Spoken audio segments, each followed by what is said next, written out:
Hi and welcome to the running channel. I'm Rick and alongside Anna we're going to be giving you tips on how to fuel those long runs. That's right, we are going to go into the science behind what your body needs to fuel it through runs longer than an hour, to give you all the advice that you need to nail your nutrition in training so you can get ready to race half marathons, marathons and even further. If you are new around here, don't forget to hit the subscribe button and tap the bell icon so you get notified when we upload new videos all about running, which we do every week.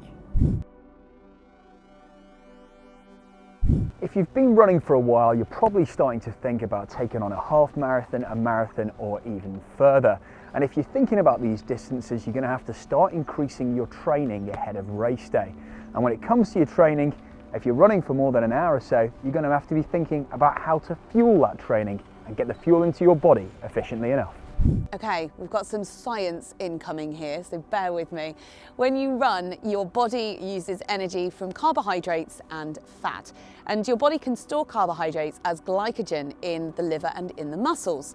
Now, the fitter you are, the more you can store, and the harder you run, the more you use. So during periods of intense exercise, glycogen particles are broken down, freeing up glucose molecules, and those glucose molecules are then oxidized by the muscles during anaerobic and aerobic processes to free up ATP, which is needed for muscle contractions. As your glycogen stores become progressively more depleted on your run, your body conserves what's left by relying more on fat. But as fat is about 15% less efficient compared to carbohydrates, then we slow down. Now, we can all improve our training and our run by managing those glycogen stores more efficiently. During exercise at intensities of greater than around 60% of maximal oxygen consumption, or VO2 max, blood glucose and muscle glycogen are the primary sources of fuel that's being oxidized to produce the ATP required to sustain exercise at this intensity, which then means that you require more carbohydrates as your predominant fuel source. Glycogen depletion is a key limiting factor in races that last longer than about 90 minutes. Studies have shown that we can increase our glycogen stores by tapering our training and building up our carbohydrates in the 3 days before a race, or carb loading. So in the same way that we carb load before a race, we can also do the same thing in training or before that weekend long run. So let's look a little bit more in depth at carb loading then. So this information is based on people who follow regular diets and doesn't take into account those on keto diets or similar low carbohydrate diets. Generally speaking, it's recommended for the average adult that carbohydrates make up between 45 and 65% of your calories in a day. So if you take in 2,000 calories in a day, somewhere between 900 and 1,300 will be for carbohydrates. Of course, this does not take into account exercise. How much extra you need to take on depends on the duration and the intensity of that exercise. So as an example, on days where you're only going to be doing some light training for a short amount of time, you're going to need considerably less carbohydrates to restore that muscle glycogen level than if you were doing a heavier training day. And for that reason, typical carbohydrate recommendations will vary from person to person depending on their training schedule. However, athletes often don't consume enough dietary carbohydrates to meet the recommendations for daily carbohydrate intake. It's thought you need between 8 and 12 grams of carbohydrate per kilogram of body weight to fully replenish your glycogen stores. Those not making that, well, it often happens because of busy lifestyles, busy training regimes, and also essentially a poor knowledge of health nutrition. Now, it is to be expected that you'll gain some weight during carb loading, and that's because the body hangs on to 2.6 grams of water for every gram of glycogen. So extra weight is unavoidable, but it can actually be helpful come race day to avoid dehydration because of the extra water you're holding. There are a lot of variables when it comes to how much fuel your body needs during long runs and long races, and those variables can include your pace, your weight, and how your body metabolizes that fuel that you're taking on. But as a general rule of thumb, you should consider topping up those fuel reserves every 30 to 45 minutes after the first hour. So for runs longer than 60 minutes, you can take in about 30 grams of carbs per 30 to 45 minutes. Your stomach can absorb around 60 grams of carbs per hour when diluted with water. So make sure that you hydrate along the way. While you're practicing fueling on your long runs, pay attention to how you feel towards the end and after you finish as well. If you end your long runs feeling all right and still pretty energized, then you've probably got your nutrition spot on. But if you're feeling a little bit ropey, a little bit tired, then next time maybe try adding an additional 15 grams of carbohydrates per hour and see how you go with that. Keep track of answers to questions like, do I feel totally energized? Do I feel able to keep a constant pace and only hit a wall at the end? Does the fuel agree with my stomach? It might be worth keeping a training diary to keep note of this, or putting it into a training app like Strava so you can refer back to it next time. Make sure you test out lots of different mid-run fuel options. There are loads out there to try.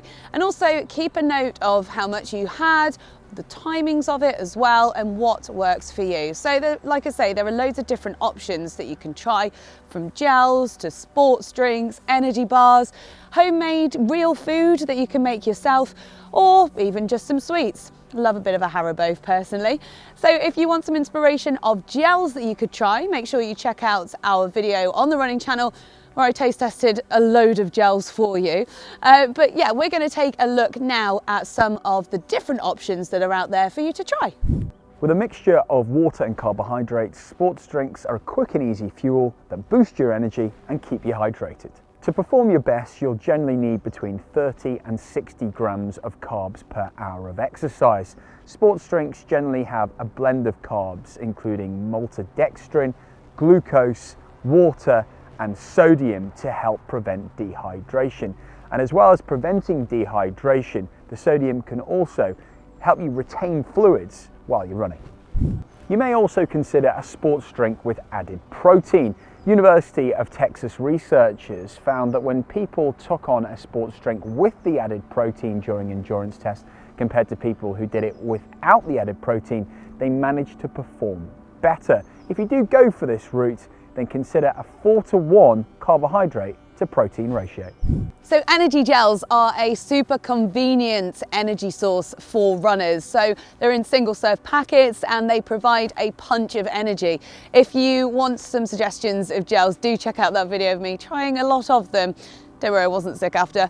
But when you're looking for a gel, the things to look out for are ones that will provide you with 25 to 30 grams of carbohydrate, and that's from sources like honey or brown rice syrup or maltodextrins. Also worth looking for gels that contain sodium as well, around the 50 milligram mark. Look out for gels that have additional extra benefits in them too. For example, branched chain amino acids, or BCAAs. So what they are is essential amino acids, meaning that they're not actually made by the body, but they make up more than a third of the protein found in human muscle tissue.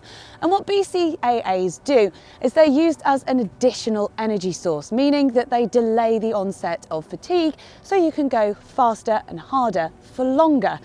It's also been shown that taking on BCAAs before, during and after exercise can even reduce the severity and the duration of delayed onset muscle soreness.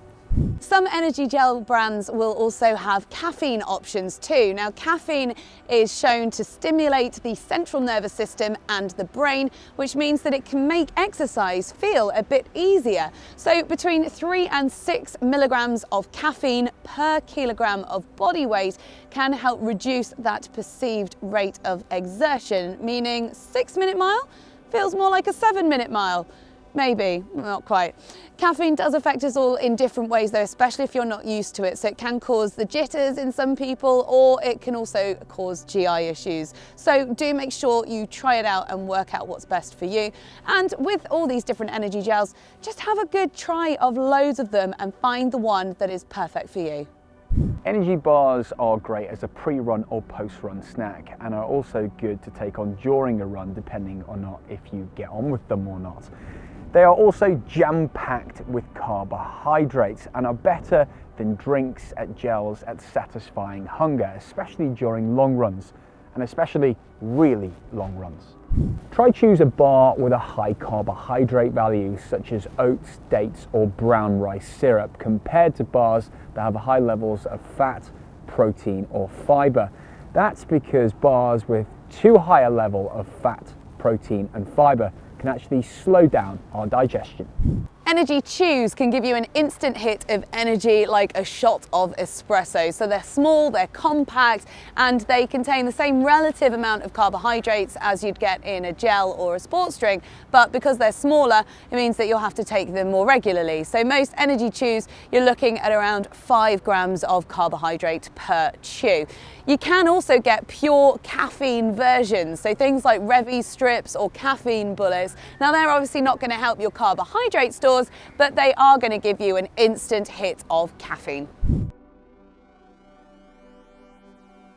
Now we say this a lot on the running channel, but nothing new on race day. And we mean it. So practicing your fueling on your long runs is so important. Treat them like a dress rehearsal, not just for your kit and your pacing strategy, but for your nutrition strategy as well. It's really important that you find out what works best for you before you go into race day. Do your research as well. Check out what they provide on the aid stations on the race and see if it works for you. But if it doesn't, make sure you bring your own along. Glycogen reloading is greatly enhanced after exercise and remains moderately enhanced for about 6 hours after. Take advantage of that window by taking in lots of food and drink in the form of carbs in that short space of time. So consume between 50 and 100 grams of carbohydrates in the first 30 minutes after your run. Then aim to top that up with another 50 to 100 grams of carbohydrates an hour after to really kickstart the replenishment process. Glycogen replenishment and overall recovery is also enhanced by taking in a moderate amount of protein, roughly 15 to 20 grams with the carbohydrate. Things with a high glycemic index are best taken in the first hour after exercise, and a high carbohydrate meal should be taken within 5 to 6 hours of finishing your run. So by the end of your training cycle and heading into race day, you should be able to answer the following questions about your fueling strategy. So what are you going to have for breakfast on the morning of your race, and how long before the race do you need to eat it? What kind of fuel works best for you? How often are you going to need to take it on? And how are you going to carry it around the race as well? Hopefully that's given you some tips on how to fuel those long runs and long races as well. What's your go-to fuel for racing? Is it something that maybe we've mentioned here today, or maybe we've given you a few tips that you didn't know? Either way, let us know in the comments below, and we'll see you next time on the Running Channel.